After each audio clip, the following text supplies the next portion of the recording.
Ari Wewari Ajikae Dingsanak Berataan. Selamat berjumpa kembali di Flow Bamora Channel di kesempatan hari ini. Senang sekali setelah kita melewati tahun yang baru. Kita pasti harus memulai dengan semangat yang baru. Seperti hari ini Flow Bamora hadir dengan narasumber yang baru juga, yang pastinya bermanfaat untuk kita bersama. Yang nanti kedua narasumber ini akan memperkenalkan diri, siapa mereka, dari mana mereka. Yang pasti informasi kali ini sangat bermanfaat sekali buat semua yang mendengarkan di channel kali ini. Dan langsung saja saya pengen kenalan di samping kanan saya dengan Bapak siapa nih? Bapak Budiarta Sentosa. Budiarta ya? Iya. Oke, dipanggil apa nih Pak biasanya? Budi. Pak Budi ya? Oke, Pak Budi dari mana nih Pak? Dari Dinas Perikanan, Seksi Kelembagaan Pembudidayaan Ikan. Oke, dan di sebelah kanannya lagi dengan Mas siapa nih? Saya Juni. Juni. Juni. Ya, dipanggil Juni ya. Juni. Pasti lahirnya bulan Juni nih. Iya. Iya, betul sekali ya. Hari ini kita ketemu dengan narasumber dari Dinas Perikanan Kota Samarinda nih, Pak ya. Iya. Oke, Kota Samarinda. Nah, kalau kita ketemu dinas ini kita mesti tahu dulu nih sebenarnya aktivitas bapak-bapak ini, narasumber ini seperti apa. Jadi seperti apa sih Pak program kerja dari Dinas Kota Samarinda saat ini di tahun yang baru ini atau yang mungkin sedang digalakkan ini Pak? Oke. Makasih Mas. Ya. Sedikit saya menjelaskan masalah Dinas Perikanan Kota Samarinda. Kota Samarinda ini unik Mas. Pada intinya bahwa program yang kita kembangkan itu adalah budidaya ikan. Ya. Termasuk di dalamnya itu pembesaran, pembenihan. Dan juga ada juga pengembangan usaha penangkapan ikan nelayan. Oke. Ya. Pada intinya Kota Samarinda ini kalau di sisi hasil tangkapan ikan dia punya nelayan tapi nggak punya laut. Nah itu dia pertanyaannya lucu, Pak. ya? Nah, lucu. Ada dinasnya lautnya nggak ada. Unik gitu ya. Nah, jadi ada nelayan nggak punya laut. Iya. Nah, tapi di dalam peraturan pemerintah dalam penetapan zona untuk IKN bahwa kita ditetapkan memiliki wilayah kurang lebih sekitar 100 hektar. 100 wilayah hektar. pesisir. Wilayah pesisir. Jadi itu merupakan wilayah yang memang nanti ke depan memang ada pengembangan. Oke. Pengembangan wilayah pesisir. Tapi di sini kan yang kita bahas kan masalah pengembangan budidaya ikan ya. Oke, ya. Ya kita arahnya ke sana. Di dalam budidaya ikan itu pengembangannya adalah usaha pembesaran ikan. Yang kedua adalah pembenihan ikan. Oke. Iya. Pembesaran ikan dan pembenihan. Iya. Berarti kalau ada program kerjanya tentang pembesaran dan pembenihan, berarti ada boleh saya bilang ada masalah atau ada kendala di dalam itu Pak ya, sehingga harus dijadikan sebuah program. Iya. Nah, biasanya kendalanya apa Pak dalam pembesaran dan pembenihan ini Pak? Kalau kita berbicara masalah kendala kan itu harus ada aplikasi kita. Aplikasinya ya. Kita langsung oleh pelakunya. Akan tetapi di sini ada beberapa tahapan di dalam kita membina ya. Tugas dan tanggung jawab Dinas Perikanan di sini lebih adalah membina. Ya, menaungi para pelaku utama pembudidaya ikan baik di dalam pembudidaya ikan pemula ya utama dan madya utama tingkatannya kelasnya ya. UPR sama juga. UPR itu adalah unit perbenihan rakyat. Itu dikembangkan untuk mengelola perbenihan hatchery ya, tapi untuk usaha pembenihan ikan ikan air tawar. Ikan air tawar. Iya. Karena di Samarinda tidak ada laut ya, jadi air tawar ya. Untuk jumlah pokdakan kelompok pembudidayaan ikan, pokdakan ya namanya. Pokdakan ya. Kelompok pembudidaya ikan. Oke. Itu untuk Kota Samarinda berkisaran antara 72 sampai 80. 72 sampai 80 popdakan tadi. Ya, itu belum terhitung lagi yang pemula. Oh, ini yang bagian apa nih? Yang perorangan. Perorangan. Itu yang kelompok. Oh, dalam satu kelompok itu terdiri beberapa personil dengan pengurus intinya kurang lebih maksimal 12 orang. 12 orang dalam satu kelompok itu ya. Kurang lebih total daripada jumlah personil keseluruhannya itu 800 ya. 800. Belum lagi ditambah yang perorangan yang belum terdaftar dalam kelompok yang membentuk kelompok. Iya. Jadi itu. Sedangkan kalau untuk UPR kisaran jumlah UPR-nya kurang lebih 30 UPR. 30 UPR. Iya, jadi jenis ikan yang dikembangkan di UPR itu ikan nila, ikan mas, ya, ikan lele, ikan patin, ikan bawal, salah satunya itu. Kemudian jenis ikan hiasnya juga ada. Oh, ikan hiasnya juga ada. Nih, teman kita di samping ini adalah pelaku utama ikan hias. Mas Juni dari mana nih Mas Juni? Dari dinas juga atau dari Popdakan tadi? Dari Popdakan. Popdakan Red Betta Family. Red Betta, ikan hias itu ya, Red Betta. Yang cupang katanya itu ya? Cupang, ya termasuk cupang. Yang di sini beliau ini adalah pelaku perorangan. Bergerak di bidang usaha pembesaran, usaha budidaya ikan hias. Oh, usaha budidaya ikan hias, termasuk dalamnya ikan cupang, ikan lohan, dan jenis ikan lainnya. Yang ikan hias yang biasanya dipasarkan di kota Samarinda maupun sampai ke wilayah luar kota Samarinda. Wilayah Kaltim lah. Wilayah Kaltim. Jadi di dalam perkembangan istilahnya jalannya usaha, mereka ini adalah salah satu pelopor. Penemu daripada produk. Produk RB. Jadi di sini ada garam, ada pakan. Dan produk ini adalah merupakan terapan inovasi yang dilakukan dan ditemukan oleh Pak Juni. Ini pakarnya ini langsung kita ajak. Pakarnya kepada produk yang kita bisa lihat di depan ini. Ini produk yang kami ciptakan. Ini produk ini Samarinda. Samarinda. Luar biasa. Ini kalau saya baca-baca ini pakan budidaya Artemia. Ini apa nih, boleh dijelaskan nggak nih? Jadi Artemia itu sebetulnya sudah sebetulnya Artemia itu sudah umum. Sudah umum. Ya. Siapapun yang berhubungan dengan ikan tahu. Cuman selama ini yang ditahu cuman Artemia itu sekecil debu. Nah, jadi setelah menetas langsung dikasih makan. Jadi kita perlu beli telurnya. Telurnya dimanapun ada dijual. Jadi kita beli telur, tetaskan selama 24 jam menetas, kasih pakan ikan. Nah, selama ini kayak gitu aja. Nah, setelah kita di RB, nah ini tim Red Betta Family mengembangkan. Bagaimana sih supaya kita bisa berkelanjutan? Nggak harus beli telur terus. Cobalah tadi kita riset perlahan. Dengan kelompok tadi kita riset, ternyata bisa berhasil membudidayakan Artemia tadi. Ya. Contohnya yang ini. Yang di plastik dewasa. Ini ya. Ini sudah dewasa. Sudah dewasa itu. Kalau ditimbang dengan hasil pertama dia menetas seperti debu, sampai sekarang perbandingannya 200 kali lipat lebih. 200 kali lipat lebih ya? Iya, besar ukurannya itu. Besar ukurannya. Ya. Jadi berkelanjutan. Ini jenis ikannya ikan hias ini? Sebenarnya seluruh ikan. Sebenarnya seluruh ikan. Alami, pakan hidup untuk larva. Yang sangat baik. Iya. Ini produknya ya yang kita ciptakan untuk budidaya Artemia. Ini produknya untuk budidaya supaya kita tidak beli telur lagi. Itu untuk menekan biaya tadi. Sedangkan biaya telur yang kita beli tadi sangat tinggi. Biaya telur yang dibeli sangat tinggi ya? Sangat mahal. Jadi telur Artemia itu per 425 gram harganya 1.200.000. Buat seorang pebudidaya lumayan makan budget dia. Iya, apalagi baru mulai ya. Belum lagi gagal-gagalnya gitu. Belum lagi gagal-gagalnya. Hasil ikannya pun kualitas. Kalau kita pakai Artemia jadi kualitas. Kalau pakai Artemia jadi berkualitas. Karena dia taraf pakan tertinggi. Dengan protein yang sangat tinggi juga. Ini pakan olahan kita sendiri RB. Ini pakan yang kita racik dengan komposisi itu yang disebut di sini itu ganggang. Ganggang bahasa sehari-harinya ya. Dengan seperti pakan di habitatnya Artemia sendiri.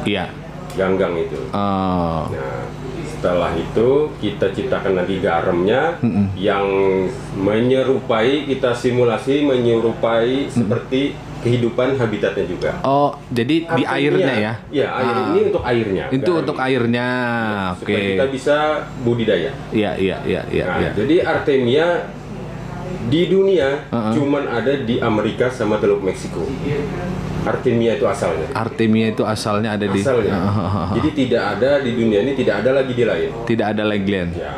Kalau pernah ada di Inggris, cuman sekarang sudah punah. Oh. Karena mungkin pakan alaminya itu sudah mulai berkurang. Oh, faktor pakan alami itu sehingga dia punah. Di perairan dia punah. itu sendiri. Di perairan itu sendiri. Iya. Mungkin karena akibat pencemaran. Kenapa di Indonesia dia tidak bisa hidup? Ya. Karena di Indonesia juga ganggang yang untuk pakannya dia sendiri tidak bisa tumbuh. Faktor dari salinitas air lautnya, terus pencemarannya, limbah tadi segala macam.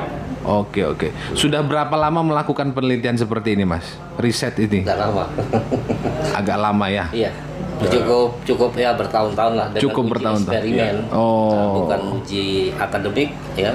Jadi ini dilakukan oleh Bapak Juni berhari-hari, kadang nggak tidur. Oke. Karena beliau memikirkan faktor pakan alami ini cukup besar cost-nya. Untuk hatchery ya.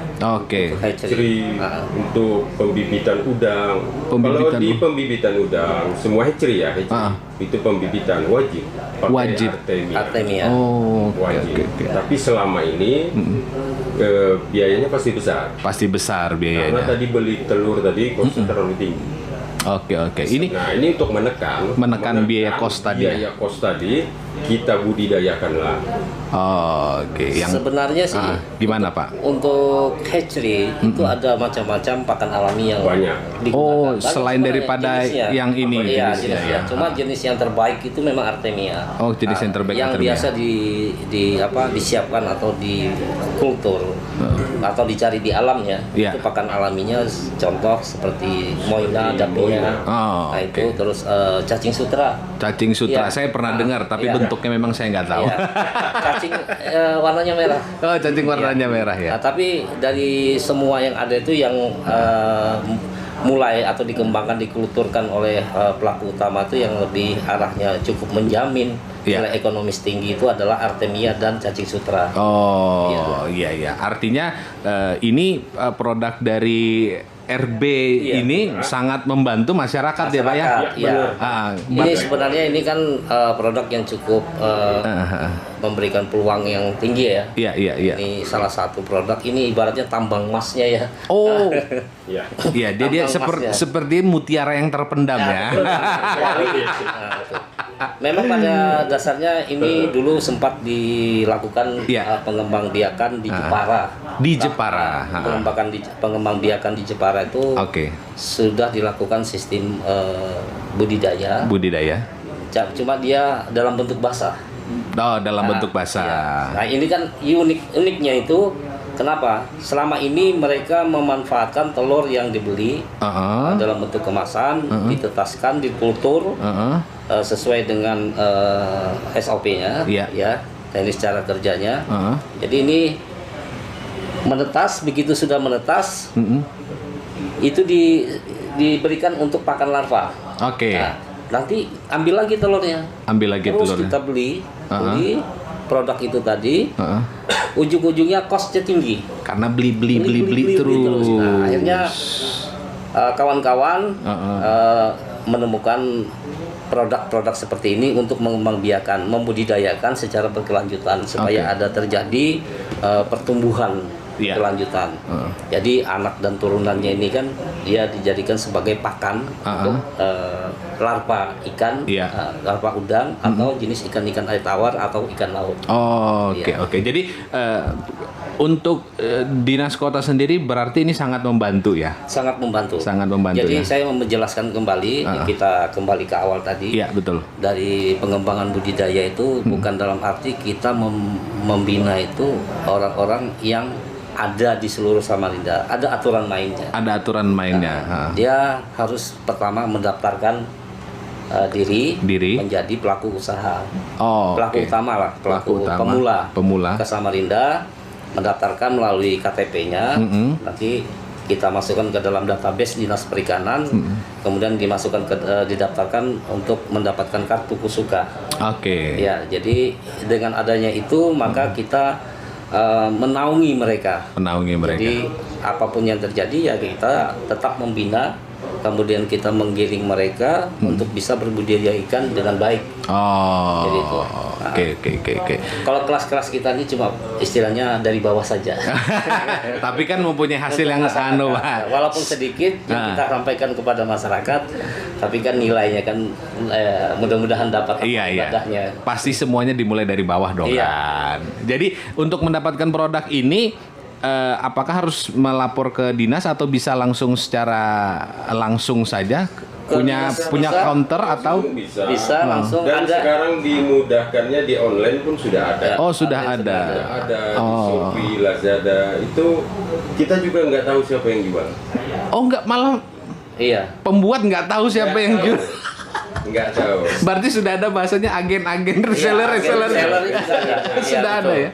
Oke. Ini informasi yang kios ikan terdekat sudah ada juga. Mudah didapatkan. Ya, ini buat saya yang buta tuli soal budidaya perikanan. Cuman kalau saya mendengar penjelasan dari bapak-bapak ini sangat bermanfaat nih ya, buat bagi pemula yang ingin memulai usaha budidaya ikan. Nah, ini sangat membantu. Nah, sekarang begini Pak. Ini kan kita ada di Flobamora nih. Kemarin kan saya lihat dari Flobamora sendiri ada event-event kecil. Seperti apa itu Pak? Hubungannya antara Dinas Kota Perikanan Kota Samarinda dengan Flobamora sendiri itu ada jalinan apa sih ini gitu? Oh iya. Jadi intinya di sini kita dari Dinas Perikanan itu kita terbuka. Bagi siapapun, walaupun istilah di jam kantor, kadang luar jam kantor, mereka telepon atau video call. Iya. Telepon itu rata-rata menanyakan tentang masalah gimana sih budidaya ikan itu. Gitu. Iya.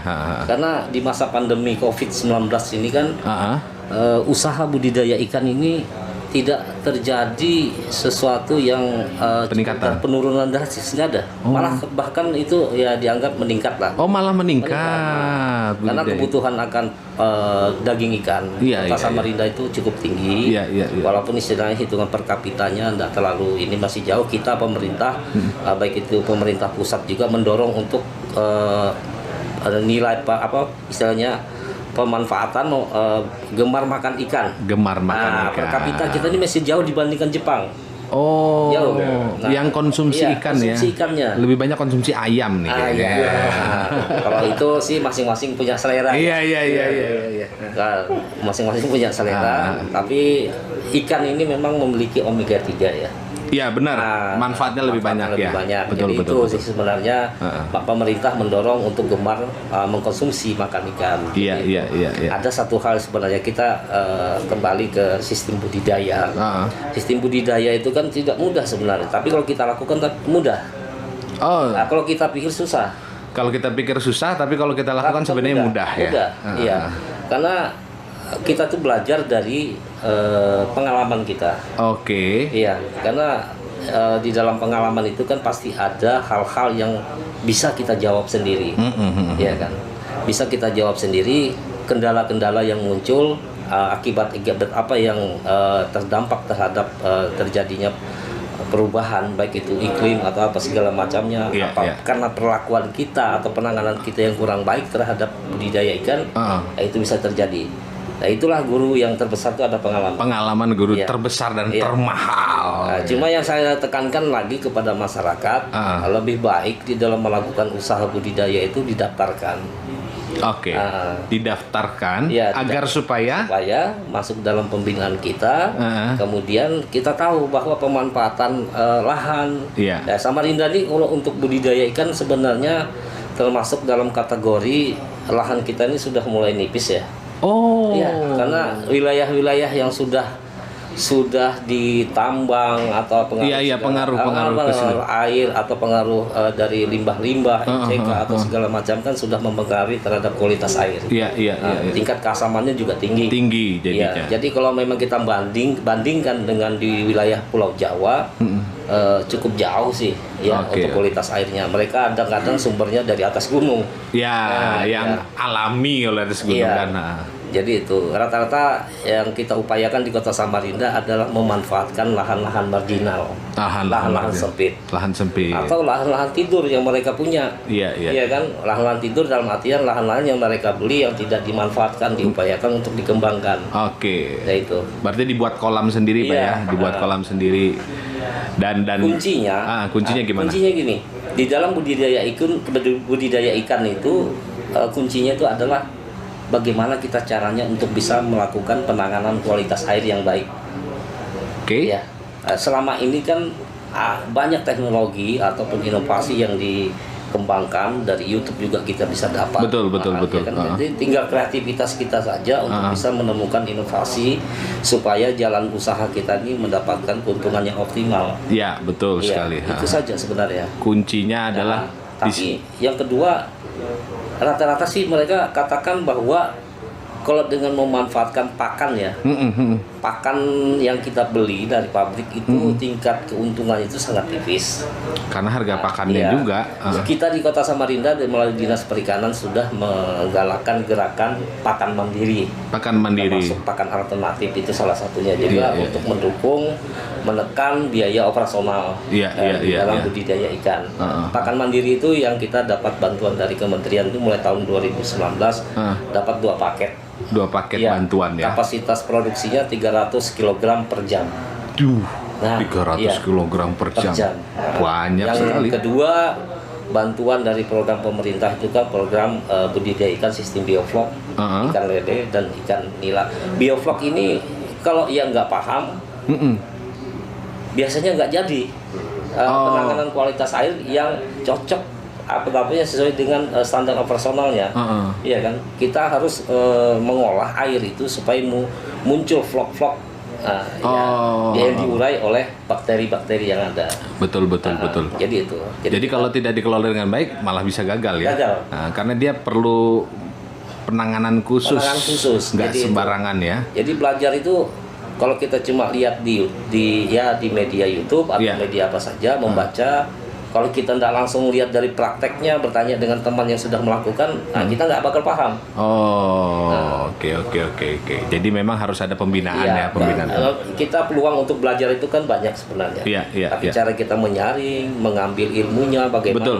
Nah, kita praktekkan gimana gitu. Perlu ada poin penjelasan dari apa yang kita lihat dan kita tonton tadi ya. Kalau kita salah-salah kita bisa makan mentah aja gitu kan. Pakai air ini gitu. Nah, satu lagi saya jelaskan di sini Artemia. Artemia yang ada ini kan sebenarnya beliau ini dari kelompok dari pembudidaya ikan dari Pak Juni dengan kawan-kawan, mereka kan mengembangkan ikan lohan juga. Ikan reject ya, yang harganya murah 4.000 Pak Juni ya. Harga yang ukuran kecil harga 4.000 itu dikasih pakan Artemia sampai ukuran sekitar berapa kemarin? Sekitar 12 cm. Ikutkan kontes itu menang juara 3. Pakan Artemia. Dengan Artemia. Artinya ada pertumbuhan yang sangat drastis. Pertumbuhan yang sangat drastis dengan pakan ini. Oke, spesial ya jadi. Mereka kaget dengan pertumbuhan warnanya. Kaget. Apalagi ikan hias dibutuhkan bentuk dan warna-warna lohan, apalagi ininya kan nonongnya gitu kan. Jadi mereka yang juara 1 juga bingung melihat dari kontes itu. Kenapa ikan yang dari Samarinda yang diinikan oleh ARB menanyakan ini dikasih makan apa? Mereka bilang lihat nih kasih pakan Artemia. Apa anunya? Produknya dibilang bisa memelihara Artemia ini. Ya ini tadi RB. Siap. Mungkin yang menonton ini sudah mulai paham ya bahwa melalui pakan ini budidaya kita itu akan semakin maksimal ya. Ikannya bisa jadi lebih sehat dong berarti. Jelas lebih sehat. Kandungan di dalam gizinya cukup tinggi. Bahasanya montok dong. Ikan yang biasa jadi luar biasa. Jangan dikira Artemia ini tidak bisa dikonsumsi oleh manusia. Kenapa Pak? Bisa dikonsumsi? Bisa. Di Jepang ini bahkan jadi menu santapan yang enak ini. begini. Iya. Waduh, ini sebenarnya luar biasa. adalah Artemia ini sebenarnya adalah jasa trenik yang merupakan udang kecil. Udang. Iya, Ah, ini udang sebenarnya. oh, Ya, dasarnya jenis adalah udang Iya. kecil. Inilah yang dimakan sama Iya. ikan-ikan Nah, yang bagi Udang ibu-ibu, tanpa cangkang. oh, udang tanpa bagi cangkang. ibu-ibu kalau dia mau konsumsi ini, wah, Ini bisa besar lagi dong nih. Kalau Besarnya sekitar 1,5 cm. paling besar. Ya. Oh, oke. Memang maksimal sih karena untuk dimakan ikan lagi ya. Iya. Oke, siap. Saya baru paham setelah pembicaraan sekian lama. Tapi thank you. Iya. Thank you buat Bapak Budi dan Mas Juni. Iya. Mungkin punya apa saran atau punya yang bisa disampaikan lah buat warga kita lah. Oke.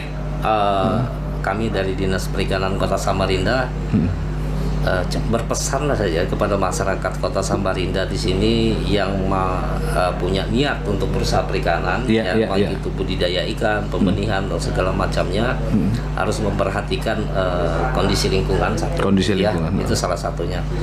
Jadi yang kedua, air yang dimanfaatkan itu harus jadi perhitungan bagi pelaku utama. Air. Nah, air. Jadi kualitas air itu harus menjadi jaminan penuh ya, jaminan utuh untuk supaya ikan itu bisa hidup di dalamnya. Yang kedua adalah masalah pemanfaatan pakan.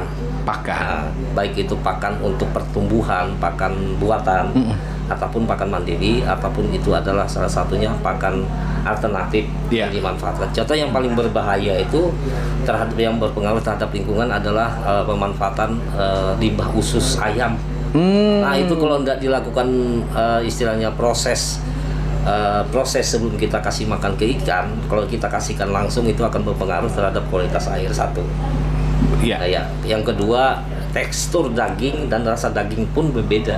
Karena pakannya itu sembarangan ya. Yang kedua, kualitas airnya pun jelek. Begitu kita nyemplung saja ke dalam kolam, kita pasti gatal. Siap. Jadi harus dilakukan proses. Kalau kita memanfaatkan pakan alami, pakan alternatif kayak seperti usus ayam, harus kita rebus dulu. Siap. Baru bisa dikasih ya. Supaya yang kotor-kotor, bakteri bisa hilang. Oke, jadi kalau pemahaman saya simpel seperti ini. Kalau dalam dunia kedokteran yang ada sekarang di toko-toko tuh kimia. Nah, ini herbalnya. Iya. Mas Juni, satu kata, kenapa harus Artemia? Kenapa harus Artemia? Ya, kualitas ya. Karena kualitas. Bisa dijamin ya? Bisa dijamin ya? Bisa dijamin. Oke. Berarti boleh jalan-jalan ke channelnya Red Beta dong ya? Boleh sekali. Oke. Dan dari Dinas Perikanan Kota Samarinda juga sudah bekerja sama dengan Flobamora bagi warga Kota Samarinda atau warga NTT khususnya Kota Samarinda pada umumnya ingin mengelola kelompok-kelompok budidaya tadi bisa dikoordinasi lewat Flobamora kalau mungkin kebingungan mau menghubungi dinas. Bisa seperti itu Pak ya? Nanti akan diteruskan kembali kan? Terima kasih Bapak-bapak. Sama-sama. Mungkin banyak hal yang ingin kita sampaikan, tapi waktu kita next nanti kita akan atur lagi season berikutnya. Terima kasih dan jangan kemana-mana. Tadi kita kalau udah ketemu dari Bapak Budi dan Mas Juni, sekarang kita ketemu dengan dua orang narasumber yang pastinya berkelanjutan dari apa yang kita bahas tadi ya. Nah, sebelumnya kita kenalan lagi nih di kesempatan hari ini. Di sebelah kanan saya ada siapa nih namanya? Riko. Oke, Mas Riko. Di sebelahnya? Mas Din Abdullah. Panggilannya apa dong? Mas Bray. Oke. Luar biasa. Din Abdullah jadi Bray gitu ya. Sama saya Sandes jadi Steve gitu ya. Dari mana nih? Saya dari Dinas Perikanan. Dinas Perikanan. Petugasnya sebagai penyuluh perikanan. Oke, tadi Bapak Budi sebagai kepala penyuluhan ya kalau nggak salah ya. Kelembagaan.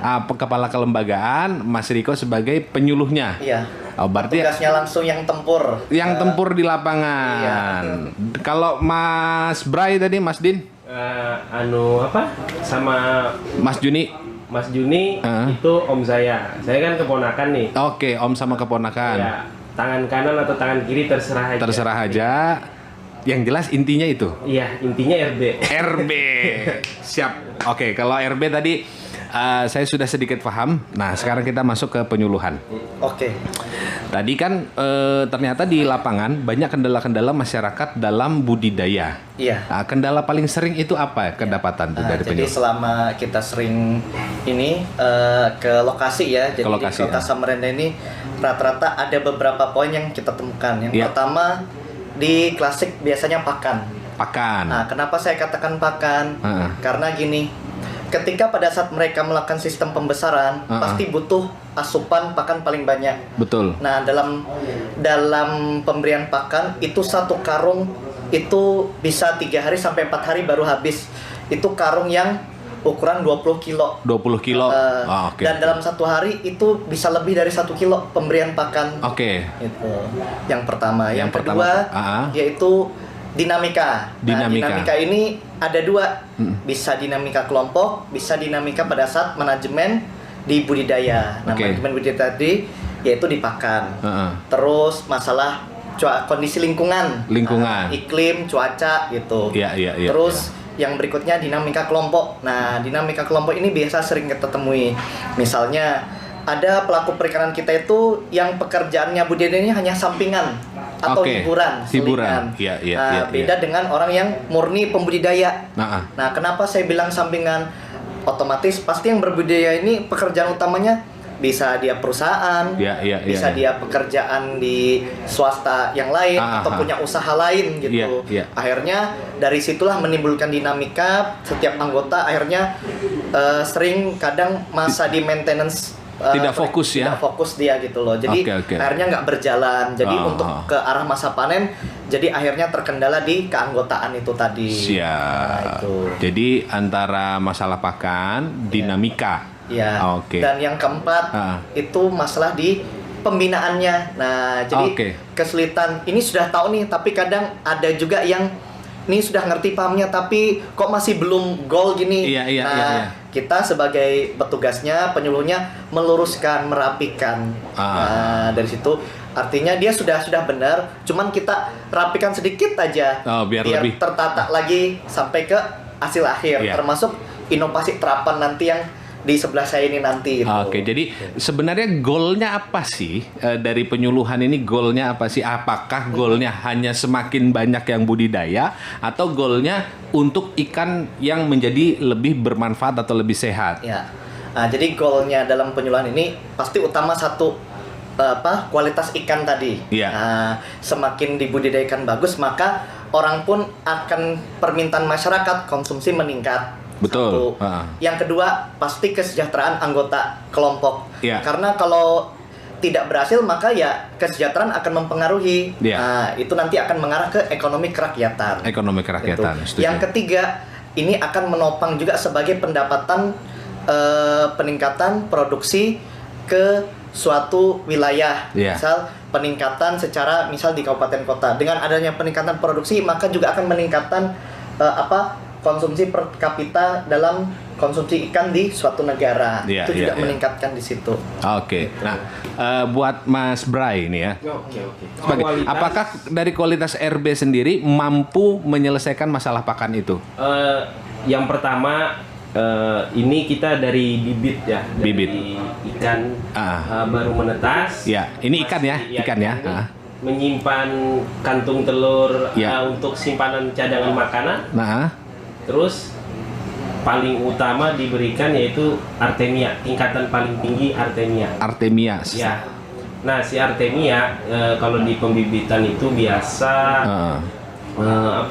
dia kultur terus. Oke. Jadi berkelanjutan per 2 jam biasa ada seperti itu.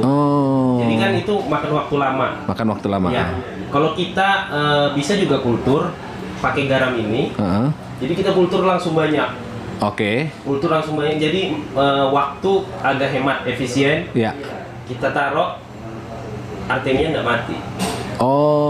Kita tinggal taruh di situ di tempatnya. Taruh di garamnya ini. Taruh di garam itu ya. Soalnya sekarang ini kebanyakan petani dia kultur, kalau dia nggak kasih makan langsung, Artemia mati.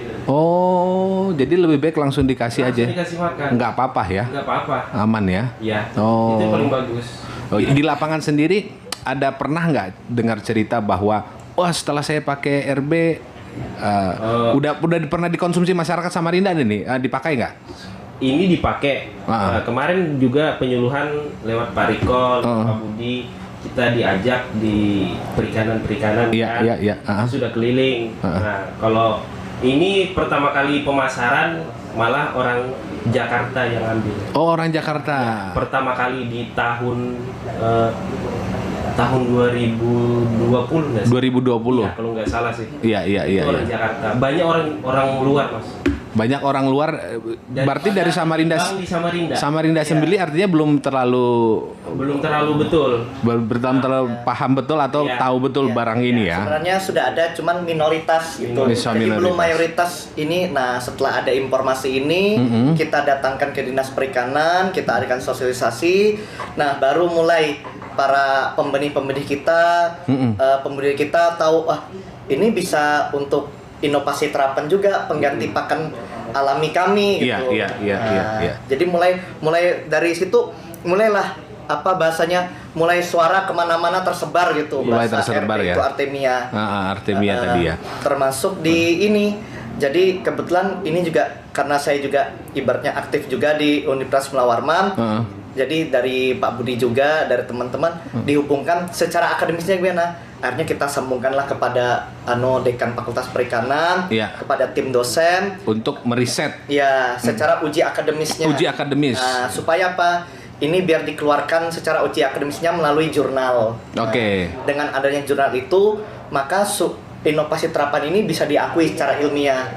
Walaupun kata orang dengan Artemia gini, tapi kalau secara pemikiran orang yang secara akademis kok nggak ada sumber bukunya ya. Nah, itu makanya perlu kita hubungkan dengan Fakultas Perikanan supaya ada sumber supaya lebih ilmiah dan lebih akurat juga. Lebih akurat. Jadi dengan adanya ini dari Universitas Mula Warman, khususnya Fakultas Perikanan, jadi dari tim dosen siap sudah ditaruh di rumah Pak Adi Susanto ya, Pak Dr. Adi. Kata beliau, ini sampai bertanya juga, beliau ngeriset juga, ini kok berbeda perkembangannya, ada apa ini? Ternyata betul ya, ternyata dari RB pun jawab, ini sudah sesuai Pak jalannya, berarti Bapak nggak salah gitu. Sekarang tinggal penulisan akademisnya itu, sedang diproses gitu.